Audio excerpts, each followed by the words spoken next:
Happy midnight, everybody. The moon is shining, and I hope all of you are smiling. This is the start of a brand new series on my channel that I'm really excited for, so welcome, ladies and gentlemen, to the Redstone SMP. Essentially, the Redstone SMP is a chance for a couple of novice Redstoners such as myself to engage in friendly competition on an SMP with each other.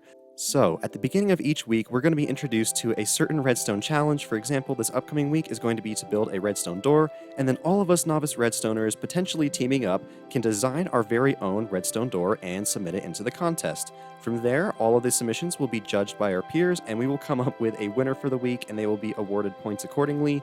You can also earn points for doing just random redstone projects around your base or other parts of the server. Now, in addition to this redstone-centered part of the SMP, there are some other additions. Oh, hello, Plasma. Plasma is in creative, by the way, because he is one of the founders of the SMP, and he is going to be helping us as a sort of teacher and guide, so he does get creative privileges. I do not. But as you can see behind me, there is an entire cherry blossom village that was custom made by some of our members and has been added into the natural world generation.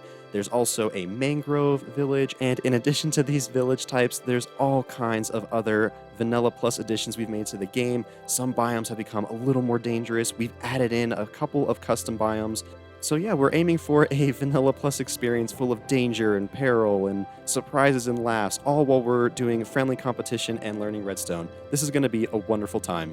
Now, the weekly competitions start on Sunday, and that's when the week begins. You can do preparation all throughout the week, and then your final submission and the judging and showcasing will all be on Saturday. So it's going to be a Sunday to Saturday thing, but given that 1.20 just dropped about an hour ago on a Wednesday, we have a couple of days before the first competition starts. We're using this opportunity to get to know each other. We're calling it a week zero period.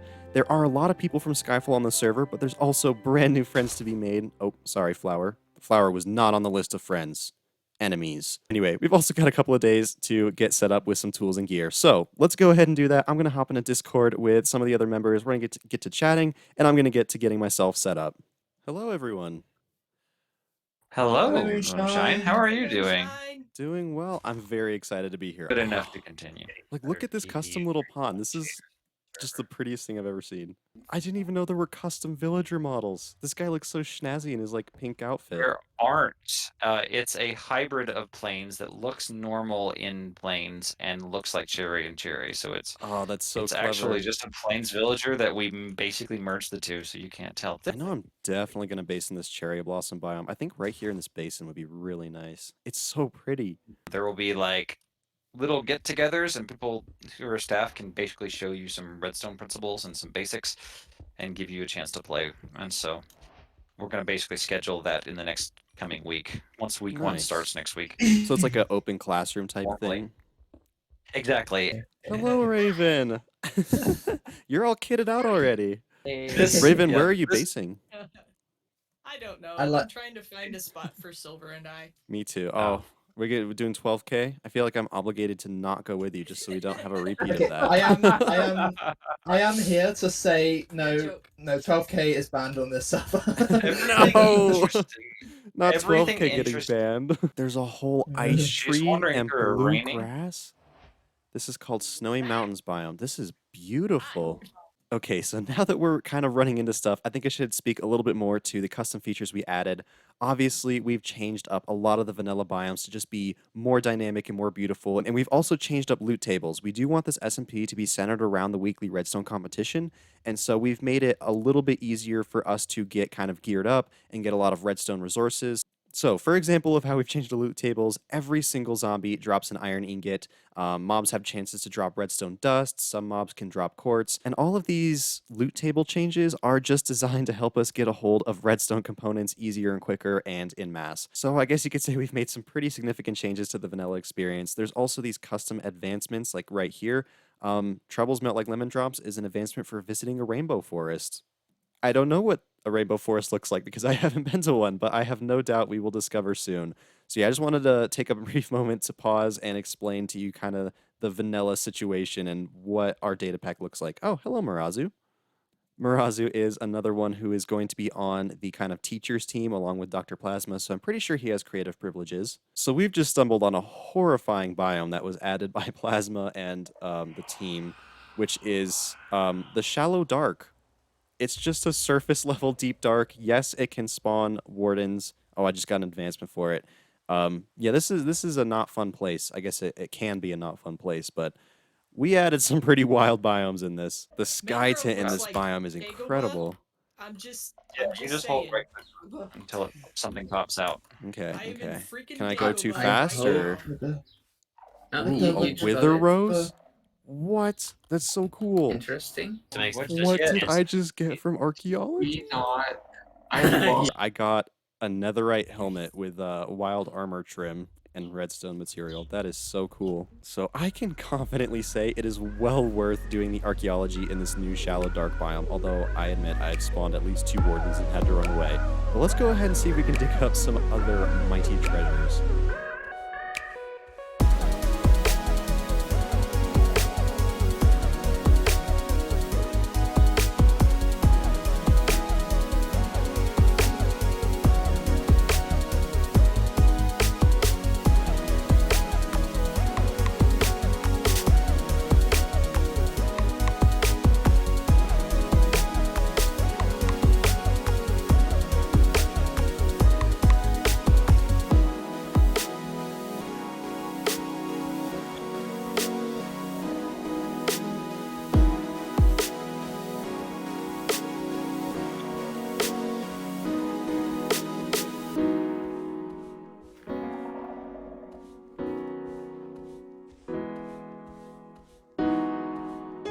Alright, there's quite a few wardens around. I spawned a lot, and they're not despawning because they're aggroing onto like squid and fish and whatnot, but we've got 2 over there.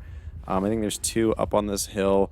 I think I should probably call it quits pretty soon here. Oh, there's a 5th one over on that shore right there. They're just kind of, they're popping up everywhere right now. Alright, so a bit of a jump cut from the last clip. I unfortunately lost some footage, but it is round about an hour after that last footage you guys saw, and let me show you guys what I've been up to. So first off, as I'm sure you guys can tell, I am pretty much kitted out. We ended up getting the full netherite set. I think I stayed doing the archaeology in the shallow dark biome for about 20 more minutes. And we actually made a trade. We found a spare helmet and traded it for the pants with another member from the SMP. I also found a very large diamond vein towards the bottom of the shallow dark, and so we got 22 diamonds and we were able to craft all of these tools in addition. And here are some other valuables we found down there. We found some ancient debris, some netherite ingots, some smithing templates, and we found this really odd stick that just has knockback 10. It's called the Zistonian Space Program. I hope I'm pronouncing that right. But yeah, this is the most valuable stuff we probably found doing that archaeology. It was well worth it.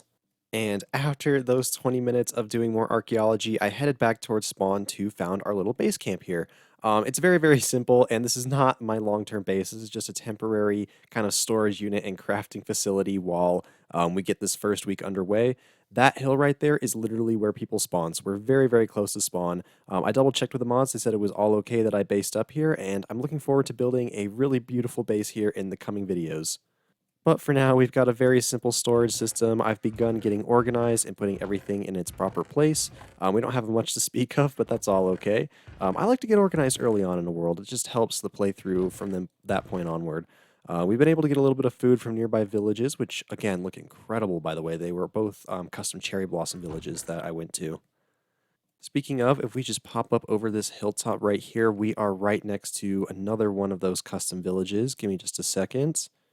Where is it? Here it is. Yeah, right here. We're going to be basing pretty much next door to one of these custom villages, which just look fantastic. I believe it was actually Raven who kind of led the way on this project. And let me just say, fantastic job. These villages are so beautiful and immersive. I've loved being in and around them this entire time. And the last thing I did about 5 minutes ago was I built this nether portal over here, popped into the nether, and I found a quick nether fortress where I was able to get just some blaze rods for us to do some brewing, just in case we want to do some curing of villagers anytime soon. Now, real quickly, just to give you guys some reference, that hilltop right there is spawn. This clearing is where my base camp is. It's built into that hillside right there. There's that village that we looked at, and just over in this direction,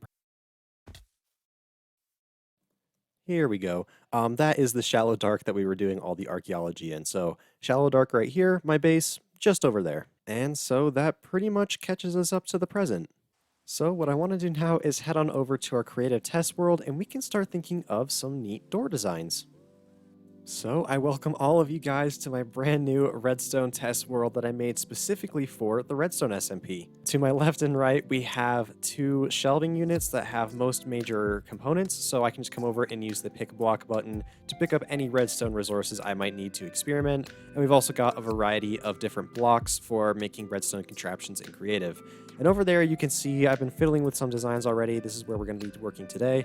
These were just some passion projects that maybe blew up just a tiny bit. And off in that direction, well, we're not quite there yet. Now, as I previously stated, the week 1 challenge is to create some kind of redstone door. So Plasma told us week 1 is a door, and that means a home entry door. But it could also mean a staircase, secret doors, trapdoors, underwater doorways, vertical doors, or any portal that opens and closes for you, but not for those you wish to keep out. All that to say, we can get a little bit creative with what we submit in this week's competition. So behind me are the first 3 concepts that I came up with, and we're going to talk about them right now. My first door idea was to do something fun with gravity blocks like we have here. Now, gravity block doors on their own are relatively easy to make, so if I went this route, I would want to have some creative way of reconstructing the door, because I don't think that a regular gravity door would be impressive enough to win. The second concept I might want to try would be just a standard vault door, but I would make efforts to make it as compact as possible, perhaps shooting to make it only 1 block wide. This kind of door poses a particular challenge for me just because I'm not very used to building vault doors. I have very little experience with it, and I of course would want to design my own rather than use someone else's design. Because of that, I would probably try and build a 3x3 first and see how challenging that was, and then maybe a 4x4 if I think I could take it on. Now, where I would be hoping to score points with a vault door like this is to make it very compact and very fast, and I think if I were able to accomplish those things, I could have a pretty impressive door to introduce to the judges. And that brings us to my third concept, which is to do something totally out of the box and completely different for an entranceway.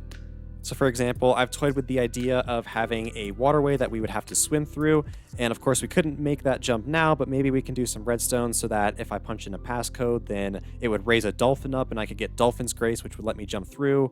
Something pretty wild and wacky like that. Obviously, a door like this would be designed to score points in creativity as opposed to maybe efficiency or compactness. And the very last thing I want to explore would be various means of activation. Obviously, any door I create could be powered with a simple button, but I kind of want to think if we can implement some of the new 1.20 features, so maybe the chiseled bookshelf, to instead activate our door in a way that's a little more impressive and makes use of some of the new 1.20 features. So, keeping all that in mind, let's go ahead and start brainstorming, and I think I want to start with the 3x3 vault door. For this project, I'm going to go ahead and grab an observer, a repeater, a redstone block, torch and dust, and maybe a note block for now. And it's probably also good if we bring a couple colors of wool so we can color code our lines. Now, moving these outer walls out of the way during the opening sequence is relatively simple. The difficulty comes with this middle block. We need at least 1 double piston extender to extend up, grab the middle block, and pull it out of the way. So that's what I've kind of laid out here. I'm imagining during the opening sequence we would fire this piston first, and then this one to store that block out of the way, and then we would need to take advantage of double piston extension to grab that middle block and pull it out as well. It's going to be admittedly tricky for a redstone novice such as myself to pull this off. Let's start with the simple part. We'll go ahead and do the sidewalls first. To activate these, I would probably just use a line of observers that run into blocks adjacent to the pistons. And it's important that these observers fire in order from bottom to top, because if they went top down, then we would be QC powering pistons below before they're supposed to be powered, which basically just means that we might not get a clean 1-tick pulse to pull the blocks away. For the time being, we'll pretend that the mechanism is activated by clicking this note block. And for now, we'll transfer a signal using this redstone line, which is very inefficient and will definitely not be the final design. On the ends of the redstone line, we can run a line of observers. So as soon as this redstone line gets lit, this bottom observer will detect that and it will send a redstone pulse from bottom to top, just like we wanted. All right, let's test to see if the sides work as planned. Perfect. And the retraction. Ooh, interesting. And thus the troubles begin. All right, let's see if we can diagnose this problem. So basically, in order for a piston to spit out its block, it needs to have exactly a 1-tick pulse. So if this isn't happening, it means that our pulse is longer than 1 tick. So if you guys remember, the reason I didn't want the signal traveling down was because I didn't want quasi-connectivity interfering with this pulse length, but I think it might still be happening. So I think what's going on is that if the signal travels up too quickly, basically this observer right here is going to be QC powering this piston down here for just long enough where it's not going to have a short enough pulse to spit out its block. And if that's the case, then this observer would also be QC powering this piston, which would explain why these bottom two pistons are not being able to spit out their block. So let me see if I can come up with a fix to that. Maybe we can actually use QC to our advantage. So rather than power this bottom piston directly, we can go ahead and remove that circuit and then somehow power both of these pistons using QC.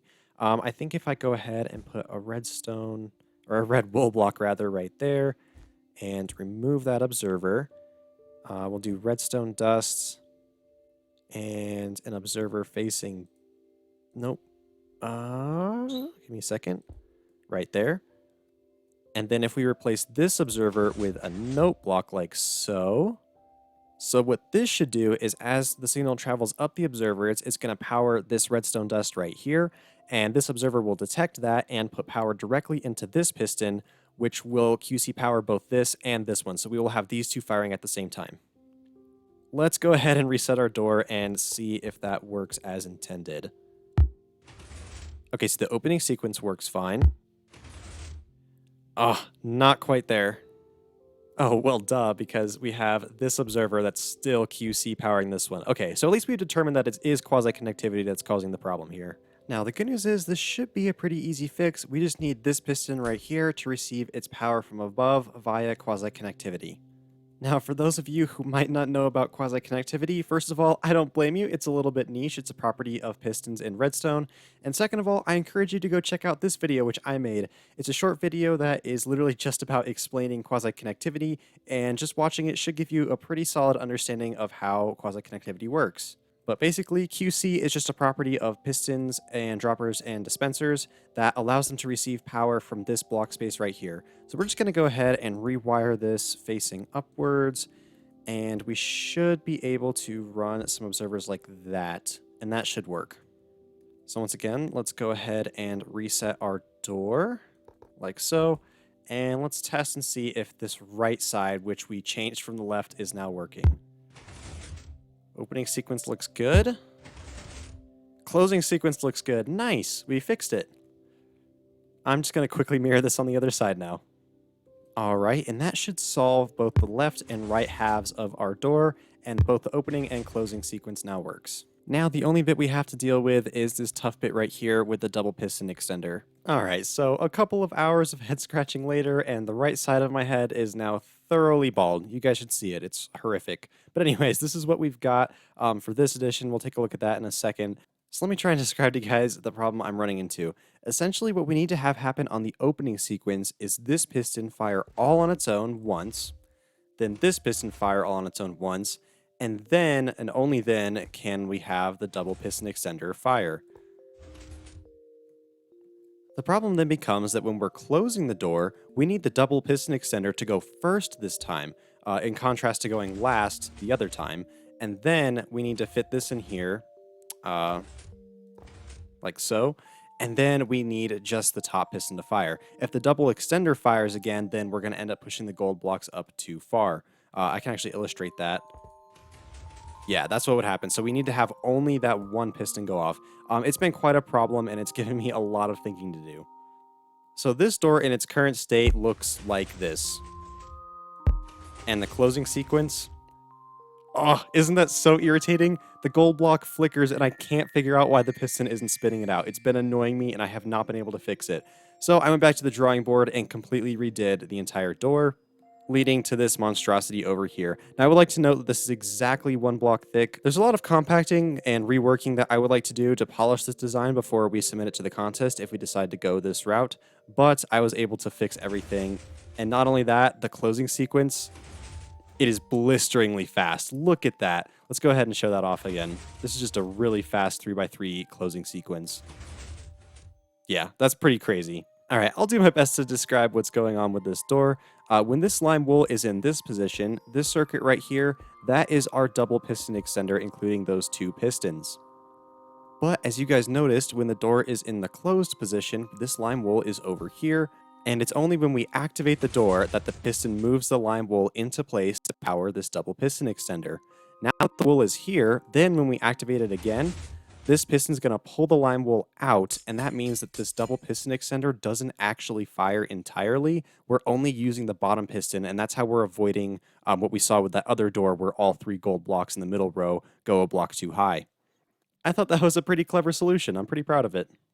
Now, on the left and right and top, we did not change anything from this model of door, so that is all the same. We worked through that together. All I did was do a ton of funky redstone to get this bottom piston extender working in the order we needed to.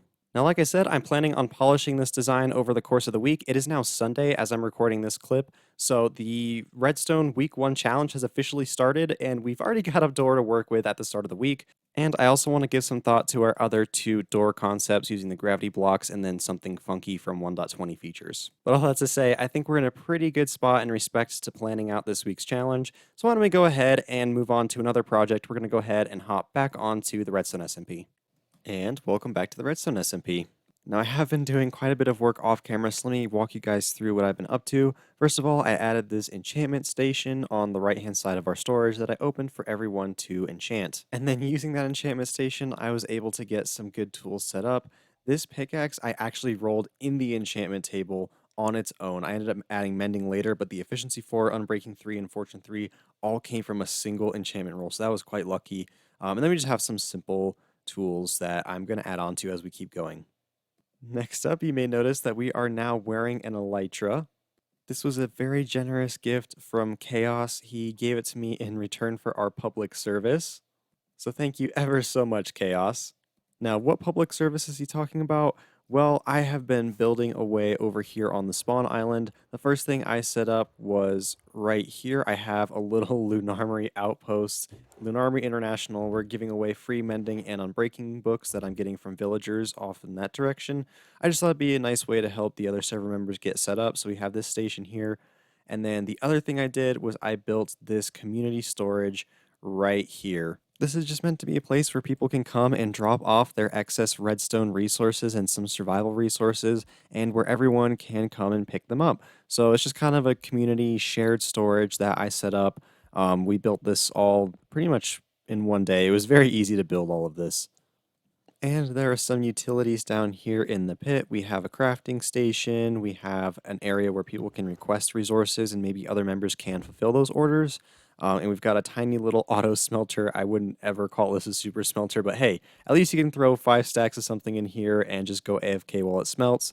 And we've also got a bed, and Raven donated an ender chest. So thank you, Raven, for the ender chest. So yeah, that's the community storage area. Now, I've had quite a busy week this week. The time has just flown by, and we now have 1 day to complete our door entry submission. Just 1 day. And so what I want to do next is go ahead and race to gather some resources to build our redstone door. We're going to go ahead with the 3x3 vault door that we designed in the creative world. I've made a couple changes that I'll show you guys later, but we just need to get racing getting some resources. So let's go do that. And we've got our redstone resources pulled together. I bet you guys were expecting a time lapse. I'm sorry. Replay mod is not updated to 1.20 yet, so that'll probably have to wait until next episode before we start implementing fun time lapses. I probably could have done like a first person montage. I didn't really think about that. But anyway, here should be everything we're going to need to build our door. Let's briefly pop over to the creative test world so I can go over all the changes I made, and then we can get building because we are just about hitting the deadline today. Alright, so the first major design change was that I was able to take this and compact it down into this, which as you guys can see is just so much smaller and a lot more elegant. It's still not one of those professional ones that's only, like 1 pixel on each side, but hey, it's an improvement. I'm pretty proud of it. And not only is it smaller, but it actually works just a little bit faster than that model over there. Both of them are still just so quick though. I love it. So that is change number 1. And change number 2 is that I have developed an activation mechanism for the door using the new 1.20 chiseled bookshelf. So what we have here is basically a combination lock. If I put in the 6th book and then the third book, and then the first book, and then the fourth book, you can see our mechanism activates. And this is what we're going to be using to open our fancy door. And this is the beautiful, elegant redstone behind it all. I promise it actually is more simple than it looks. We're going to go ahead and take a look at one single module over here. So you can imagine that this segment right here in the pink is going to be our input. So this is kind of, the bookshelf that we're looking at on this wall right here. And then this bookshelf behind the scenes is how we configure the code. So those are going to be these bookshelves right there, there, and there. Then we have two outputs right here and right here. And that just leaves this redstone in the middle right here. This circuit right here is the less than lock, or what I'm calling the less than lock, and it basically gives an output if our input, so let's say 2, is bigger than our coded digit. So right here we have it coded to be 3, right? The 3 is the right answer for the code. If we submit something that's less than 3, like 2 or 1, we'll get an output from the less than lock. And then up here we have the opposite, we have the greater than lock. So if we submit a number in our input that's greater than the coded one, then we're going to get an output from our greater than lock. So to simplify it, the only way that we can get no output from this system is if we input the correct answer. So here we have it coded to be 3. This is a digit 3 in our combination lock. And we can only get no output if we also input 3 on the wall side. The really cool thing about this is that we can change what this number is coded to really, really easily. Let's say I want this code to be 5 in the combination lock. Now this system will only select 5 and give no outputs for 5. Now let's take a look over at our completed version. What we essentially have are 4 of those modules right here. This is the first one, there's the second one, here's the third one, and there's the fourth one. They're all in the red wool. So wherever you see red wool, it's one of those circuits down there. Now at the bottom, on top of the yellow wool, we have basically one big RS NOR latch, which basically just means that this redstone line will not turn off unless it's receiving no inputs from the system. Well, remember how the only way to get no inputs from one of these units was to have the correct book in place? That's basically what's going on here. Unless we have all 4 of the books in the right place, then this redstone line is going to be powered and our door is going to remain locked. It's only when we have the correct books in place, if I can do it quickly here, 6, 3, 1, 4, that, yeah, there we go. Now the redstone line depowers, and that's how we were able to code our combination lock door. All the big redstone mess on the orange wool is just getting the outputs from these red circuits down to the yellow line. Phew, I hope that made sense. I'm not always the best at explaining things, and this is a fairly complicated thing for me to explain, but hopefully you guys get the general gist of how I coded a combination lock into our door activation. Now let's head back on over to the SMP and build up our door and its combination lock together. And here it is, the 2 ideas combined on the Redstone SMP. Once again, no time lapse because we're still waiting on replay mod to update to 1.20. But regardless, we were able to get our door built, and let me show you guys what it's looking like. FreeCam is updated, by the way. I can use FreeCam, which is nice.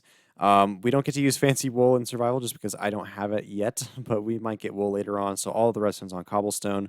This is exactly what you guys saw in creative. We have our logic systems on our lock, and then we have the door mechanism itself. And I've also gone ahead and put some cheat sheet labels just so that the mods can operate the door efficiently.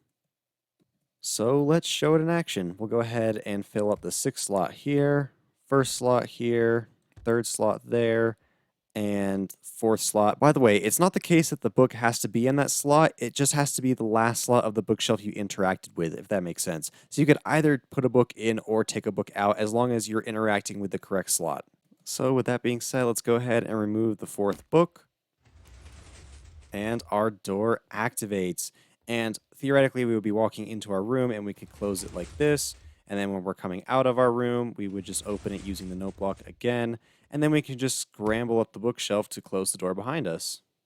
That should close. Wait a minute. Well, it's good that we found out that we're missing a repeater. Let's go ahead and fix that. There we go. And since we missed the animation, let's go ahead and show it off one more time. So if we're closing the door behind us as we're leaving the facility, we just have to kind of scramble up these bookshelves and our door will close behind us.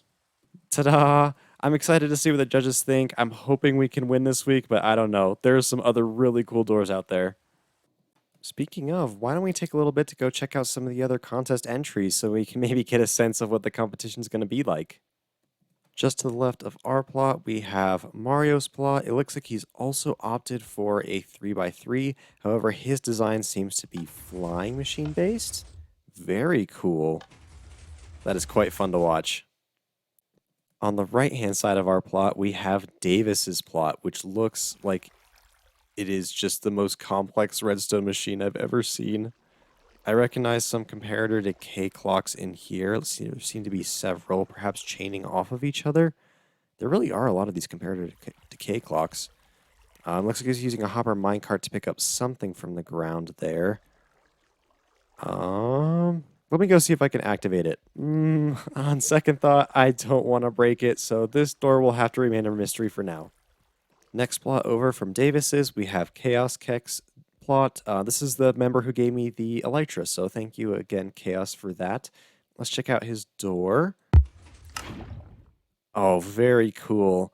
He's got like this mouth closing. I don't know if it's meant to be a mouth, but it reminds me of a mouth, like a mouth closing animation. It looks like the teeth of the door would fit perfectly together. I love that. And then the falling lava. Very cool. A few plots past that, we turn to Rabbit's plot, and it looks like he's also opted for a 3x3 vault door. Oh no, this is our direct rival right here. It's going to be Rabid Rabbit. Let's give his door a whirl. Oh, that is quite good, too. Well done, Rabbit. May the best 3x3 vault door win. Or, you know, many of the other amazing entries. Now, I can't seem to figure out whose plot this is right here, but the door says trigger by eating. And luckily, I have some hunger available.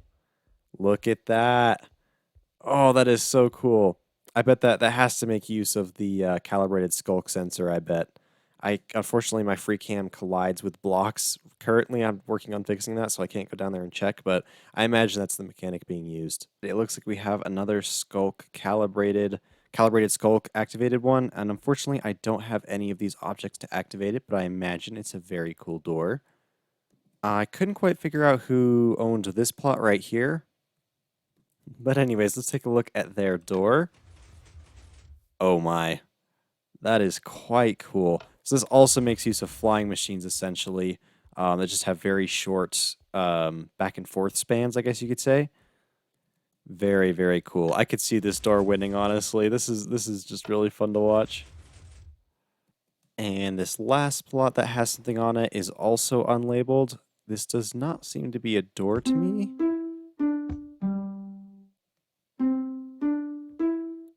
Oh, it's like a doorbell, and it looks like it's going to extend further on after that. That is so cool. I want to play it again. Again.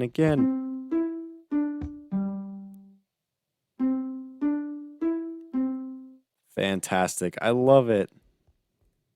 So that gives us a taste of what the competition is like. I was pretty proud of my door at first, but now I'm not so sure that I have a good chance of winning. There's so many good entries here, but we'll have to see what the judges think. And the results are in. The judges have just released the standings for week 1 competition.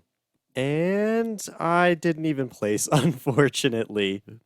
So, third place went to Knur. He is the one who made the very cool flying machine door that we saw earlier.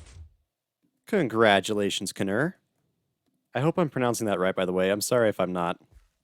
Second place went to Mr. Rabid Rabbit, who built this competitor 3x3 piston door. He earned second place for this entry. So congratulations, Rabid Rabbit, you have the better 3x3 piston door. And taking first place was our good friend Davis from Skyfall SMP. His entry has already been torn down and replaced with his week 2 entry, which we'll talk about in a second, so we don't get to see it again. But if you want to see all of these creators' videos, I will have everyone from the SMP linked in the description of this video, and Davis, Knur, and Rabbit will be at the top 3 slots. So feel free to head on over and check out their channels. They're marvelous creators, and they are clearly expert redstoners. And even though we didn't place, I'm still very, very happy with our super fast 3x3 piston door that was activated with the bookshelf combination lock. So, ladies and gentlemen, that brings an end to week 1 here on the Redstone SMP. Week 2, we are going to be taking on the challenge of building a redstone clock. I'm very excited to attempt this next challenge, and hopefully we can get one of those top 3 positions this time around. I'm gonna try really hard to come up with something creative and fun for the judges. Not only is it the end of week 1 here on the SMP, but it is also going to be the end of today's video. Thank you so much for watching. I really appreciate you guys bearing with me as I struggle to get my mods together this week. Hopefully next episode will be a little bit more structured and what you guys are used to. But anyways, thank you so much for watching. I really hope you enjoyed. If you did enjoy, feel free to leave a like and subscribe, but no worries if not. I'll catch you guys in the next episode, and as always, shine on, little stars. Shine on.